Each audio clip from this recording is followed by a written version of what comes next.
ফেসিবাদের সময় আমাকে ফোর্স রিটায়ারমেন্ট দেওয়া হয়েছিল। I was not in the job. আমাকে ফোর্স রিটায়ারমেন্ট দেওয়া হয়েছিল, আমি জবে ছিলাম না।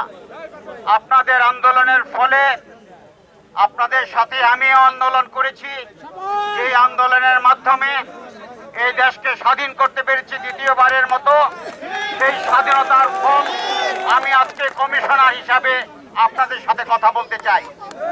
তাই আপনাদের শরীরে যে রক্ত ফ্যাসিবাদী বিরোধী রক্ত, আমার শরীরে একই ফ্যাসিবাদী বিরোধী রক্ত। আমি আপনাকে বলতে চাই, আপনাদের এই আন্দোলনের ফলে যেই বাংলাদেশ উপহার দিয়েছেন, সেই বাংলাদেশকে রক্ষা করার দায়িত্ব আপনার সকলের। গত রাত্রে যে ঘটনাটি ঘটেছে, তার জন্য আমি পুলিশের পক্ষ থেকে আপনাদের কাছে ক্ষমা প্রার্থনা করছি, ব্যর্থতা স্বীকার করছি। পাশাপাশি আমি আপনাদেরকে আশ্বাস দিতে চাই, আমি আপনাদেরকে বলতে চাই, আমার পাশাপাশি আমি তাদেরকে ছাড়তে চাই না। আমি তাদেরকে প্রত্যেকটা আঘাতের প্রতি আঘাত দিতে চাই। আমি তাদেরকে, যারা আপনাদেরকে এভাবে আঘাত করেছে, তাদেরকে প্রত্যেকের এই আঘাতের শিকার হতে হবে ইনশাআল্লাহ। আমি আপনাদেরকে বলতে চাই, আমরা এক এক করে তাদেরকে খুঁজে বের করবো ইনশাআল্লাহ। আমি নিশ্চয়তা দিতে চাই, এখানে যারা পুলিশ আছে রেসপন্স করতে দেরি করেছে, তাদের প্রত্যেকের বিরুদ্ধে আমি ব্যবস্থা নিব। আমি শুনেছি 2 ঘন্টা পরে আমার ওসি আপনাদেরকে তাকে সাড়া দিয়েছে। আমি আপনাদেরকে এই মুহূর্তে আমি এখানে দাঁড়িয়ে বলতে চাই, আমি তাকে সাসপেন্ড করব। আমি আরেকটি আপনাদেরকে নিশ্চয়তা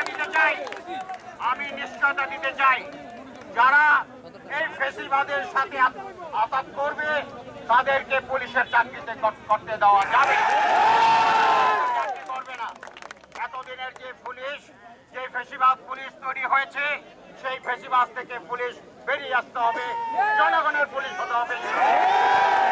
আপনারা কষ্ট করে এসেছেন, আপনারা এই জনগণের নিরাপত্তার জন্য এসেছেন।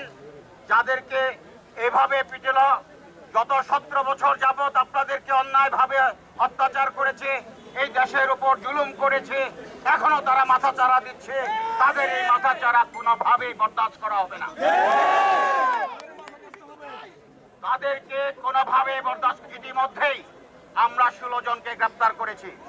আজকে রাত্র চিরুনি অভিযান হবে এবং চিরুনি অভিযানের মাধ্যমে প্রত্যেকটি কালপিটকে আমরা খুঁজে বের করব এবং আইনের আওতায় নিয়ে আসবো ইনশাআল্লাহ। ইতিমধ্যে মন্ত্রণালয় সিদ্ধান্ত নিয়েছে, স্বরাষ্ট্র মন্ত্রণালয়